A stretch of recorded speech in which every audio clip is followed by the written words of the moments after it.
RTA mic के through आप calibration करते हैं तो प्लेस कीजिए इस तरीके से अपने स्पीकर की पोजीशन के अकॉर्डिंग। देखिए अब हमारा पोजीशन 4 आ गया।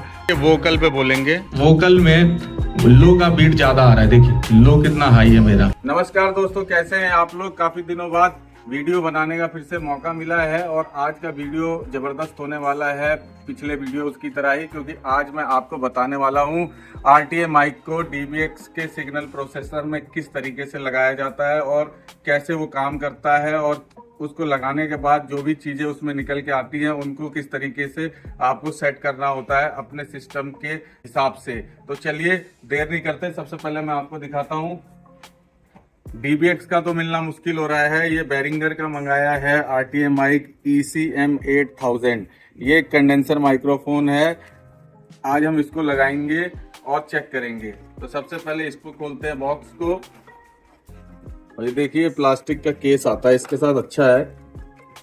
और जब ओपन करते हैं तो ये देखिए ये है सिल्वर कलर में आरटीए माइक।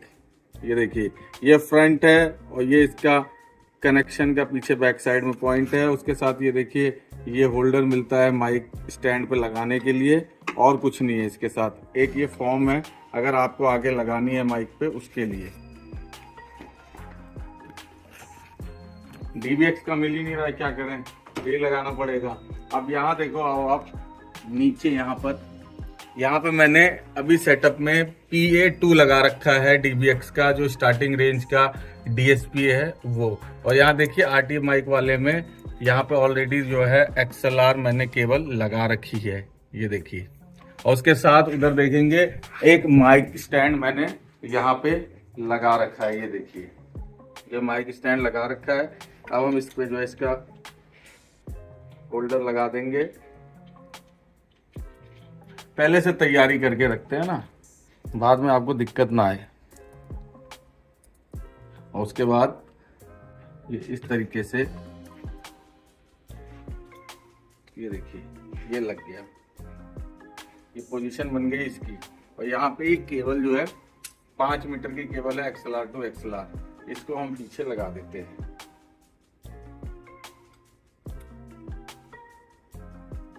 यहाँ हमारा सेटअप रेडी है। अब आइए आपको प्रोसेसर में दिखाता हूँ। उससे पहले आपको बता दूं मैंने लगाया क्या क्या है। ये देखिए एक PRX 412, दूसरा PRX 412, 600 वाट प्रोग्राम पावर के 2 स्पीकर, और उसके साथ 700 प्रोग्राम पावर का JRX 218।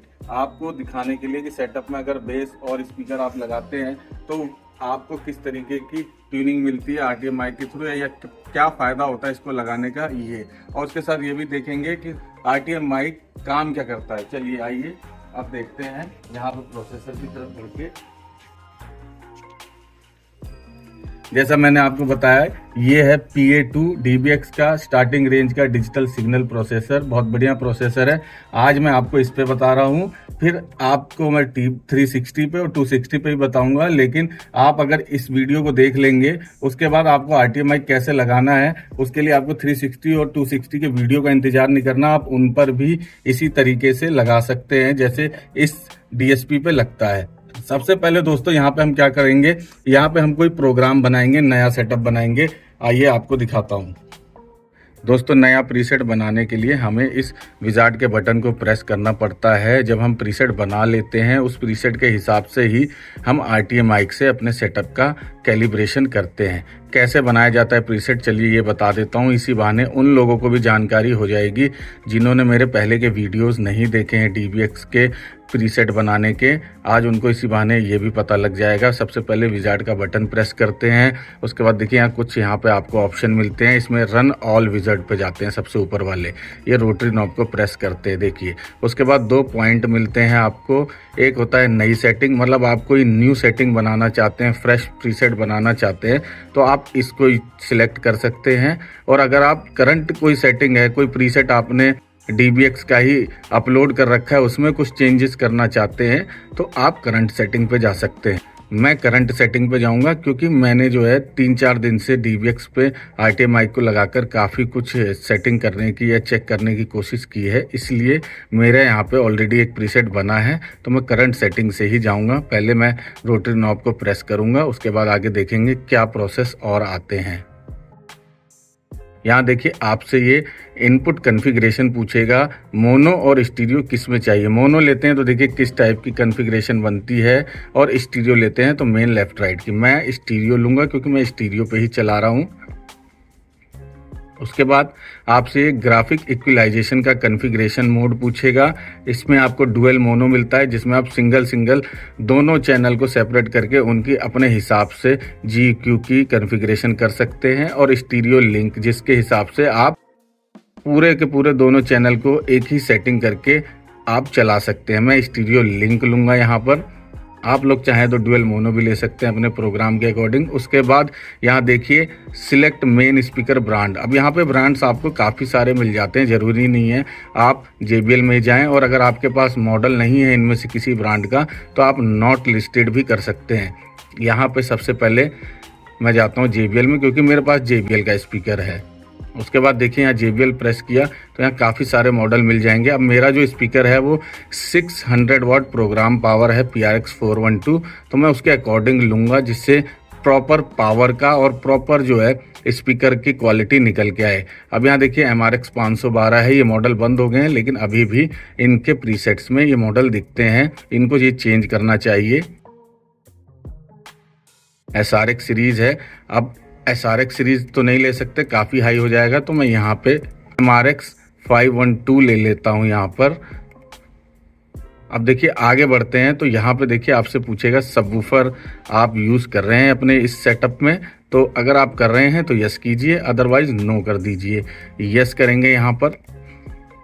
उसके बाद सबवूफर के ब्रांड में भी सेम आपको ऐसे ही काफ़ी सारे ब्रांड्स मिल जाएंगे। मेरा JBL का JRX 218 है, तो मैं यहाँ पे JRX 118 लूँगा। ये मॉडल तो बंद हो गया है, अपडेट मॉडल 218 आता है, लेकिन वॉटेज और सब कॉन्फ़िगरेशन इसकी एक ही है, तो मैं यहाँ पे JRX 118 को ले लेता हूँ। उसके बाद सबवूफर का कॉन्फ़िगरेशन मोड पूछेगा ये आपसे। यहाँ देखिए मोनो और स्टीरियो। अब दोस्तों ये चीज़ मेन है यहाँ पर कि आपको ये बड़ा ध्यान का देना है, अगर आप 2 सबवूफर लगाते हैं तो आप स्टीरियो लीजिए और नहीं तो मोनो लीजिए, क्योंकि जब RTA माइक के थ्रू आप कैलिब्रेशन करते हैं तो वहाँ पर अगर स्टीरियो लगाने के बाद आप एक सबवूफर लगाते हैं तो वहाँ पे ये कैलिब्रेशन फेल्ड हो जाएगा, क्योंकि दूसरे सबवूफर का सिग्नल RTA माइक को नहीं मिलेगा और वहाँ पे ये कैलिब्रेशन फेल कर देगा। तो यहाँ पर आप एक लगा रहे हैं तो मोनो ही लीजिए, जैसे मैं एक लगा रहा हूँ तो मैं मोनो लूँगा।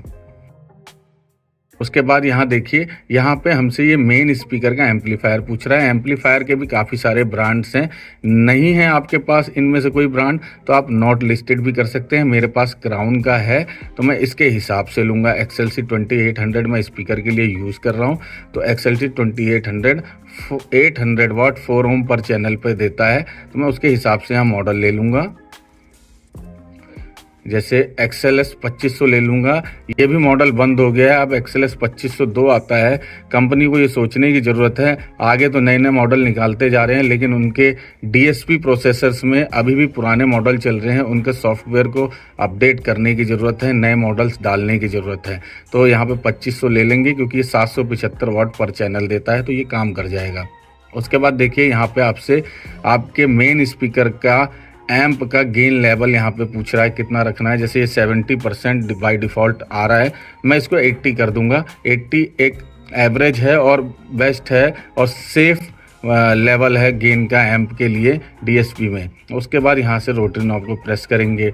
उसके बाद लो का एम्पलीफायर पूछेगा, फिर मैं यहाँ क्राउन का लूँगा। यहाँ मैंने लो के लिए XLC 21300 लगाया है जो 1300 वाट पर चैनल देता है 4 ओम पे। अब दोस्तों आप कहेंगे 350 वाट की बेस है और आपने 1300 वाट का एम्पलीफायर क्यों लगाया है? क्योंकि मैं डेमो रूम में उस एम्पलीफायर को रखता हूं, जिससे हमें अगर कोई और बड़ा सबवूफर सुनाना हो कस्टमर को तो वो कम से कम हमें बार बार एम्पलीफायर्स को चेंज ना करना पड़े और कस्टमर के सामने लेंदी प्रोसेस ना बनाना पड़े, इसलिए।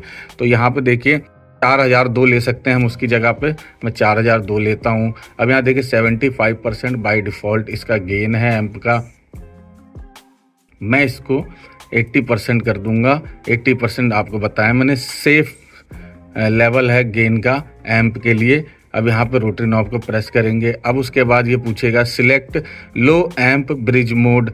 देखिए ब्रिज मोड पे है तभी लीजिए। देखिए ब्रिज मोड पे ऐसे डायग्राम आपको दिखा देगा और स्टीरियो मोड पे ऐसे दिखा देगा। तो हम तो स्टीरियो मोड पे चला रहे हैं, हम कोई ब्रिज मोड यूज़ ही नहीं कर रहे हैं। हमारे एम्पलीफायर में अच्छी खासी पावर है जो हमारे स्पीकर को स्टीरियो मोड पे चलाने में कामयाब है, तो मैं स्टीरियो मोड लूँगा। अब लास्ट यहाँ पे अप्लाई द करंट चेंज, जो भी आपने चेंजेस किए हैं अगर आप उससे सेटिस्फाई हैं तो अप्लाई कर दीजिए, नहीं है तो आप नो कर दीजिए। यहाँ मैं येस करूँगा। देखिए ये इस सेटअप को अप्लाई करेगा, पहले चेंज करेगा करंट सेटिंग को, उसके बाद देखिए अप्लाई करके सेटअप कंप्लीट कर देगा। अब यहाँ से हमारा मेन प्रोसेस चालू होता है RTA माइक के कॉन्फ़िगरेशन का। देखिए अब यहाँ पूछ रहा है आपसे do you have an RTA mic, yes अगर है तो यस कीजिए, नहीं तो नो करके आगे बढ़ जाइए। मैं यस करता हूँ। अब देखिए आगे का प्रोसेस क्या दिखाता है ये आपको। बहुत ही ईजी है दोस्तों, मुश्किल नहीं है। अब ये रन असिस्ट लेवल पे आएगा। अब देखिए यहाँ बता रहा है कनेक्ट कीजिए RTA माइक को, प्लेस कीजिए इस तरीके से अपने स्पीकर की पोजीशन के अकॉर्डिंग। यहाँ मुझे सेंटर में अपने RTA माइक को लगाना है। तो सबसे पहले क्या करेंगे, केबल है, हम इसको ये लगा दिया मैंने, ठीक है। आवाज़ भी आ गई कि फिक्स हो गया। अब इस तरीके से हमें सेट करना है। देखिए अब मैं आपको दिखाता हूँ मेरा RTA माइक, मैंने पहले ही आपको दिखाया था, सेट था। इसको थोड़ा सा पीछे करो, टेबल को खिसका लो पीछे, इसको पीछे करो। देखिए ये पीछे जाएगा, थोड़ा दूर रखेंगे हम इसको।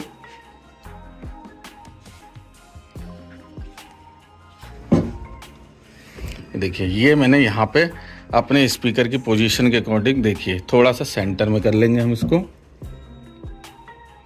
देखिए अब हमारा बिल्कुल सेंटर में हो गया। एक स्पीकर ये रहा, दूसरा ये रहा, और हम इसका इस तरीके से लेवल पे रख देंगे। देखिए ये लेवल हो गया हमारा।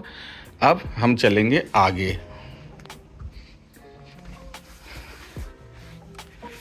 अब हम यहाँ पे रोटरी नॉब को फिर प्रेस करेंगे। रोटरी नॉब का बहुत काम है दोस्तों।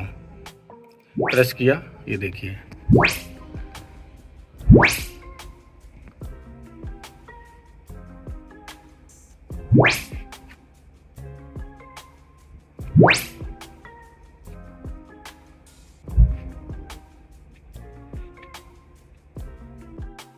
अब यहाँ देखिए इसने जो है उसको टेस्ट किया। अब यहाँ देखिए adjust your left low amp level turn up 3 dB, मतलब इसका गेन 3 dB बढ़ाइए, थोड़ा कम है। अगर आप ये करना चाहते हैं तो आप बैक जाके कर सकते हैं, नहीं तो टेस्ट अगेन करके भी चेक कर सकते हैं, और चाहे तो स्किप कर सकते हैं। जैसे मैं स्किप कर दूंगा, मैं अपने यहाँ से इन सेटिंग से इसके एम्प के गेन को बढ़ा दूंगा यहाँ से 3 dB। स्किप करते हैं। जरूरी नहीं है दोस्तों कि आप इसी की सेटिंग के हिसाब से ही चलें, आप अपना भी, आपका खुद का भी दिमाग है, उसके हिसाब से भी काम कर सकते हैं। मैंने स्किप किया। अब ये रन ऑटो EQ पे आ गया। अब देखिए यहाँ पे दिखा रहा है select number of RTA mic measurement, मतलब कितने टाइप से आप इसका मेजरमेंट करना चाहते हैं जिससे आपके स्पीकर की क्वालिटी कितनी अच्छी आ रही है हर जगह पे वो आपको पता लगे। तो देखिए 3 मिलते हैं, गुड में आपको 2 मेजरमेंट मिलते हैं, बेटर में 3 और बेस्ट में 4। तो हम बेस्ट करेंगे। बेस्ट में हम 4 अलग अलग सिचुएशंस पे, अलग अलग पोजीशंस पे अपने RTA माइक को रखेंगे और उसके हिसाब से हम कैलिब्रेशन करेंगे। पहले क्लिक करते हैं। अब देखिए पोजीशन 1 ये है जो हमने अभी रखी है पोजीशन, वही पोजीशन है, ठीक है। इसको हम प्रेस करेंगे। देखिए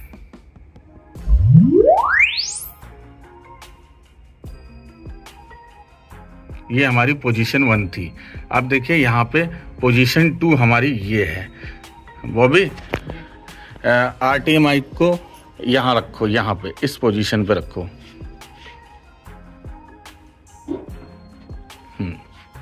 सीधा करो ऐसे। अब देखिए ये हमारी पोजीशन बन गई।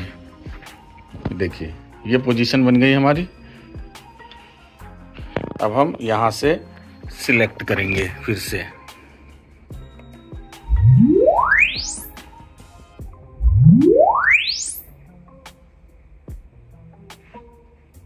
देखिए अब हमारा तीसरा पोजीशन है ये दूसरे स्पीकर के पास थोड़ा दूर से। अब इसको वहाँ ले जाओ, उस कोने पे रखो इस स्पीकर के साथ हिसाब से।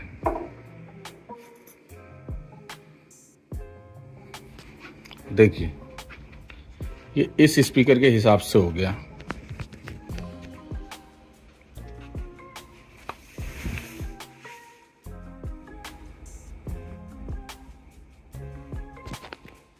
अब यहाँ पे हम पोजीशन 3 देखेंगे, मेजरिंग कर रहा है। देखिए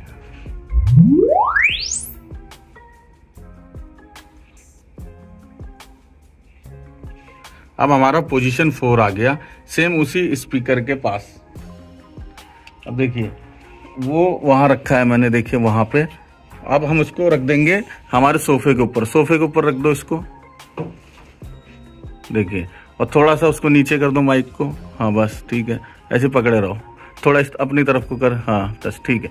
देखिए इस स्पीकर के हिसाब से है, देखिए ठीक है। अब हम लास्ट करेंगे, ये देखिए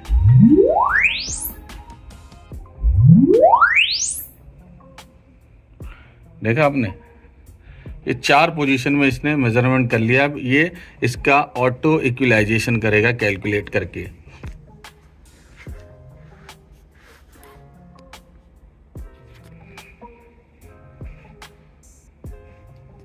दोस्तों बहुत इजी है, कोई ज़्यादा मुश्किल नहीं है। देखा आपने किस तरीके से किया। यहाँ देखिए ये मेजरमेंट हो गया। देखिए ऑटो EQ का रिजल्ट यहाँ पे इन्होंने डाल दिया है। अब हम इसको सिलेक्ट करेंगे, फिर से कंटिन्यू करेंगे।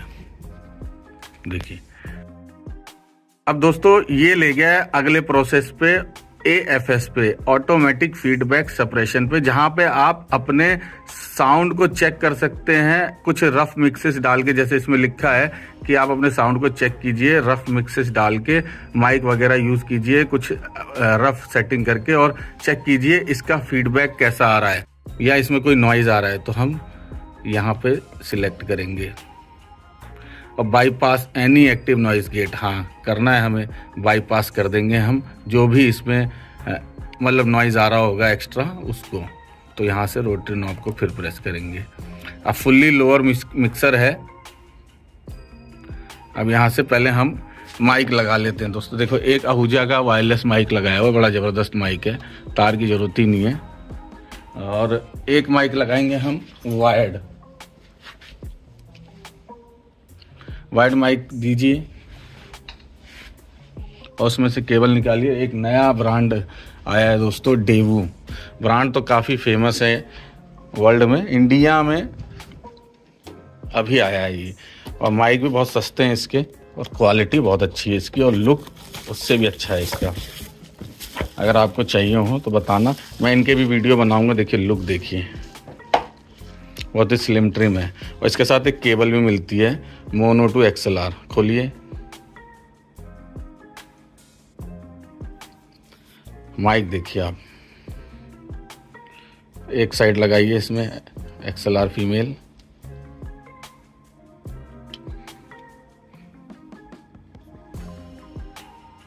लग गया। अब दूसरी साइड इसको यहाँ लगाइए मिक्सर में।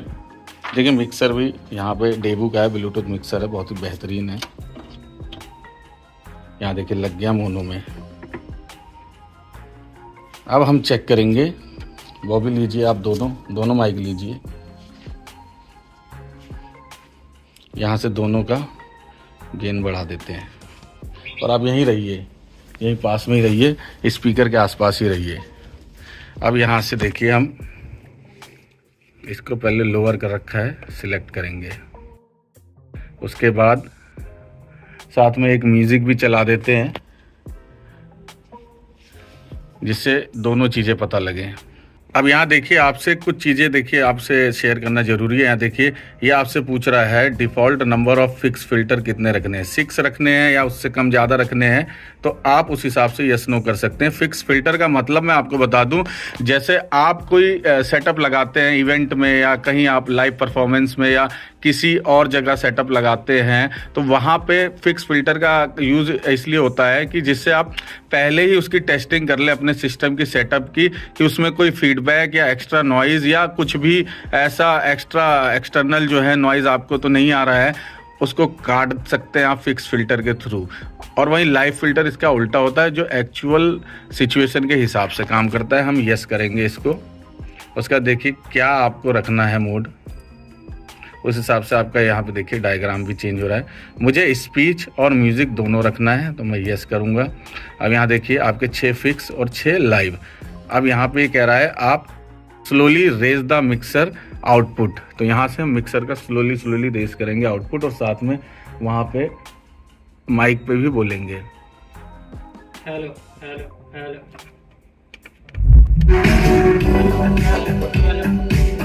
Hello hello hello hello hello hello hello. यहाँ देखिए hello check, hello hello hello hello hello hello hello hello hello check, hello hello check, hello hello hello hello. ये देखिए कैसे मूवमेंट हो रही है इसकी, देख रहे हैं। Hello hello hello hello hello hello hello. अब आपने देखा यहाँ पे सेटिंग हो गई है, 6 के 6 फिक्स फिल्टर की सेटिंग उसके हिसाब से हो गई है, और यहाँ पे हमने मिक्सर का लेवल जो है वो डाउन कर दिया है। अब यहाँ से फिर प्रेस करेंगे।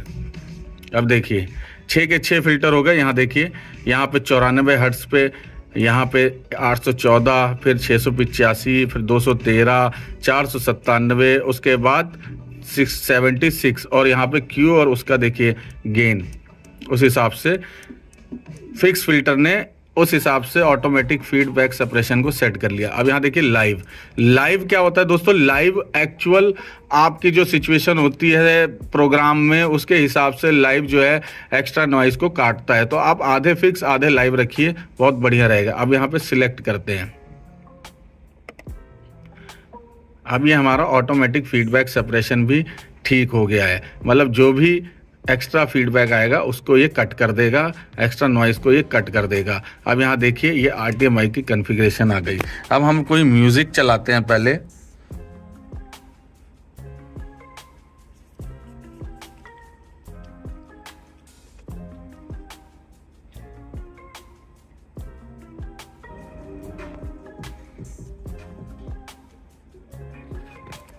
और म्यूजिक का गेन बढ़ाते हैं।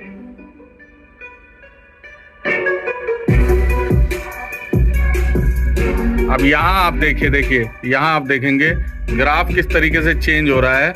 आपको पता लगेगा कौन सी फ्रीक्वेंसी कम है या कौन सी फ्रीक्वेंसी को आपको करेक्ट करने की जरूरत है, वो यहाँ पे देखिए इस तरीके से पता लग जाएगा। जैसे जैसे मैं गेन बढ़ाऊंगा देखिए उस तरीके से आपको ये ग्राफ और चेंज होता हुआ मिलेगा। देखिए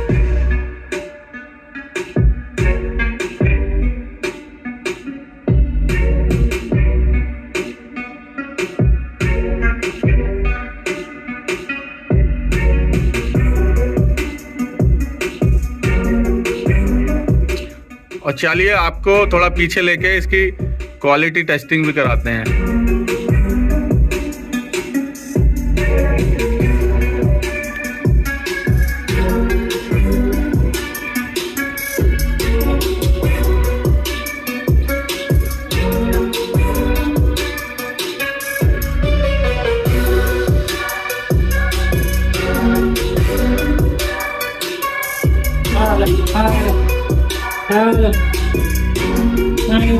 अब देखिए वोकल पे बोलेंगे hello hello hello hello hello, बोले वोकल पे बोलेंगे हेलो हेलो चेक। देखिए वोकल पे किस तरीके का आ रहा है। देखिए कौन सी फ्रीक्वेंसी आपकी वोकल पे आ रही है।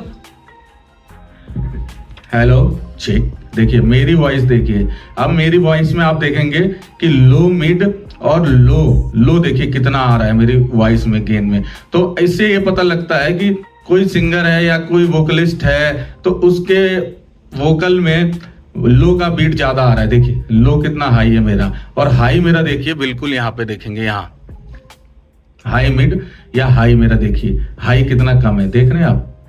तो हेलो जय श्री राम, जय माता दी, हेलो हेलो चेक हेल check, hey check, hey check check. देखिए तो अब यहाँ पे क्या होता है कि मैं इसको ये एडजस्ट कर सकता हूँ चेक करके कि जो मेरा वोकल है इसमें लो ज्यादा है तो लो मुझे काटने की जरूरत है, और हाई कम है तो हाई मुझे बढ़ाने की जरूरत है। वो हम यहाँ पे पैरामेट्रिक इक्विलाइजर, ग्राफिक इक्विलाइजर की सेटिंग के थ्रू भी कर सकते हैं, और चाहे तो मिक्सर से भी हम एडजस्ट कर सकते हैं। लेकिन हम जैसे DBX से कर रहे हैं तो हमें यहाँ पर DBX की सेटिंग हम यूज करके ही करेंगे। पैरामेट्रिक इक्विलाइजर में जाके उस हिसाब से हम सेटिंग इसकी यूज करके कर सकते हैं। तो दोस्तों आपने देखा यहाँ पे किस तरीके से सेटिंग को चेक किया जाता है। अब आप सिंपल पैरामेट्रिक इक्विलाइजर में जाइए, यहाँ हाई का, यहाँ लो का आउटपुट मेन्यू इस तरीके से देखिए सेट कर सकते हैं। अब यहाँ पे 1 2 3 low shelf, high shelf, bell, जैसे अब लो को काटना है या उसकी कुछ फ्रीक्वेंसीज को सेट करना है तो आप लो सेल्फ पे जाएंगे तो ये लो सेल्फ से काम करेगा। देखिए 1 किलो है, आप इसको कम कर सकते हैं, आगे बढ़ा सकते हैं, 35 हर्ट्ज पे ला सकते हैं। देखिए अब देखिए इस तरीके से काम करेगा। 1 किलो हर्ट्ज से लेके और इधर लो शेल्फ की तरफ पे देखिए यहाँ पे इस तरफ पे जाएगा। देखिए कम या ज़्यादा इस तरीके से कर सकते हैं। देखिए तो ये आपको सेटिंग करनी पड़ेगी एक्चुअल आपके सेटअप के हिसाब से। तो ये था मेरा वीडियो दोस्तों RTA माइक के लिए कि RTA माइक को किस तरीके से लगाया जाता है और उसकी कैलिब्रेशन किस तरीके से की जाती है अपने सिस्टम पे। तो चलिए यहीं पे वीडियो मैं खत्म करता हूं और आशा करता हूं आपको इसके बारे में जो जानकारी चाहिए थी वो मैंने दे दी है और आप भी आसानी से अब इसको यूज कर सकते हैं और सेटिंग कर सकते हैं। अब कई लोग कहेंगे कि इसकी सेटिंग भी बताइए कैसे करनी है हमें पैरामेट्रिक इक्विलाइजर में। तो दोस्तों ये याद रखिए कि हर सेटिंग अलग होती है। अभी मैं यहाँ के हिसाब से तो सेटिंग कर दूंगा, लेकिन अब आपका प्रोग्राम का लेवल कैसा है, आपके प्रीसेट्स किस तरीके के हैं, 2 वे हैं, 3 वे हैं, पैसिव हैं, और वहां पे माइक्स कितने लग रहे हैं, इंस्ट्रूमेंट कितने लग रहे हैं, आप उसके हिसाब से सेट करेंगे। समझ रहे हैं? जैसे कल मैंने एक लाइव बनाया था तो उसमें मैंने जो सेटिंग की थी वो उसके हिसाब से की थी, ना कि जो मैं आपको वीडियो में बता रहा हूं उसके हिसाब से, क्योंकि ये सेटिंग हर जगह नहीं चलेगी। तो ये आपको बताने के लिए किया गया है कि ताकि आपको जानकारी रहे, आप इसको देखें और इसके हिसाब से इसको सेट करें और उसके बाद अपने हिसाब से क्रॉस ओवर, जी, क्यूब लिमिटर, ये सब चीजें आप देख सकते हैं। तो चलिए वीडियो यहीं खत्म करता हूं और नेक्स्ट वीडियो में मिलता हूं आपको ऐसे किसी जानकारी के साथ, किसी बढ़िया प्रोडक्ट के साथ। तब तक के लिए मेरे चैनल को देखते रहिए और लाइक सब्सक्राइब करते रहिए। धन्यवाद, नमस्कार, जय हिंद, जय माता दी।